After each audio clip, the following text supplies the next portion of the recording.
Shalom, selamat pagi Bapak Ibu, Saudara-saudara yang dikasihi Tuhan Yesus Kristus. Puji Tuhan, pagi hari ini kita akan bersama-sama merenungkan firman Tuhan. Mari kita berdoa. Bapa, kami bersyukur bahwasanya pemeliharaan Tuhan sempurna di hidup kami, sehingga pagi hari ini Tuhan kami boleh bangun dalam pertolongan Tuhan, merasakan kemurahan Tuhan dalam hidup kami. Dan saat ini Tuhan, kami mau bersama membaca dan merenungkan firman-Mu. Tuhan berkati kami, dalam nama Yesus Kristus. Amin. Bapak Ibu Saudara yang dikasihi Tuhan, pagi hari ini firman Tuhan yang akan kita renungkan dari 1 Korintus 15 ayat 54 sampai 58 dengan tema berdirilah teguh.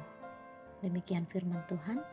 Dan sesudah yang dapat binasa ini mengenakan yang tidak dapat binasa, dan yang dapat mati ini mengenakan yang tidak dapat mati, maka akan genaplah firman Tuhan yang tertulis, maut telah ditelan dalam kemenangan.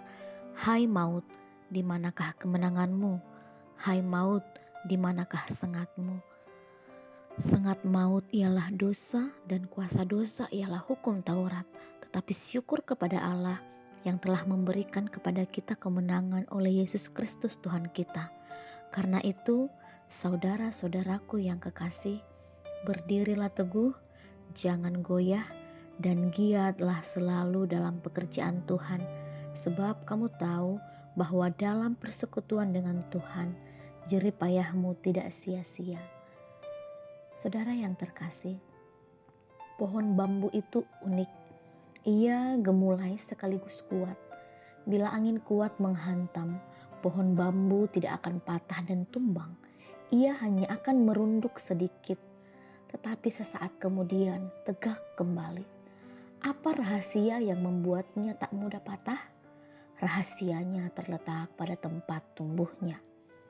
Pohon itu berakar dan menancap kuat sehingga sulit untuk ditumbangkan.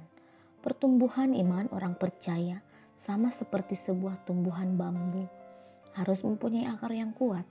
Tanpa itu, maka iman kita akan mudah ditumbangkan oleh dunia ini. Berakar di dalam Kristus adalah sebuah jaminan akan pertumbuhan iman yang baik dalam hidup ini. Nasihat Rasul Paulus ini disampaikan untuk mengakhiri pengajarannya mengenai kebangkitan Kristus dan kebangkitan orang-orang percaya bahwa sengat maut itu telah dikalahkan oleh Tuhan Yesus melalui kebangkitannya dari antara orang mati, sehingga dosa yang diangkat dari hidup kita melalui pengorbanan Kristus akan menyelamatkan kita dari kuasa kematian. Namun kita akan diangkat ke dalam hidup yang kekal bersama-sama Allah. Dengan penderitaan, kematian, kebangkitan, serta kenaikan Tuhan Yesus Kristus, maka kita yang percaya kepadanya pun kini telah memperoleh kemenangan atas dosa. Tetapi ternyata kehidupan orang Kristen pun tidak cukup hanya percaya kepada Kristus lalu kemudian diam saja, melainkan harus memiliki kehidupan rohani yang dinamis. Dalam ayat 58 dari bacaan Alkitab kita pada hari ini menunjukkan beberapa hal yang harus kita lakukan sebagai orang-orang yang telah menang. Pertama, kita harus berdiri teguh. Berdiri dengan teguh dapat berarti bahwa kita selalu siap sedia dan berdiri dengan penuh semangat serta keteguhan hati. Kita tidak berdiri dengan santai atau dengan loyo, melainkan dengan sikap selalu siap sedia dalam mengiring Tuhan. Yang kedua, tidak boleh goyah. Ketika kita mau hidup di dalam Tuhan, kita tidak dapat hidup goyah alias pelin-pelan karena tidak memiliki pendirian yang kuat. Ketika kita percaya kepada Tuhan, itu artinya kita harus meninggalkan kehidupan kita yang lama dan tidak melihat lagi ke belakang. Jangan sampai kita seperti istri Lot yang ketika lari justru menjadi goyah karena teringat akan harta bendanya. Dan yang ketiga, Kita harus selalu giat dalam pekerjaan Tuhan. Menjadi orang percaya bukan hanya sekedar percaya kepada Yesus, lalu selesai semuanya begitu saja. Menjadi orang percaya adalah proses seumur hidup. Ketika kita memutuskan untuk menjadi orang percaya, kita tidak hanya cukup menjadi jemaat biasa, tetapi juga harus mau melayani Tuhan. Kemenangan Kristus melalui kebangkitannya menjadi kekuatan dan semangat kita dalam menjalani kehidupan kita.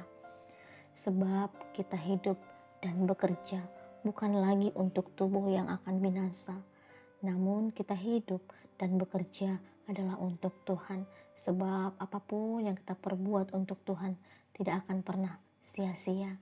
Mari tetap berdiri teguh di dalam keyakinan dan iman kita di dalam mengiring Tuhan Yesus Kristus. Amin. Kita berdoa.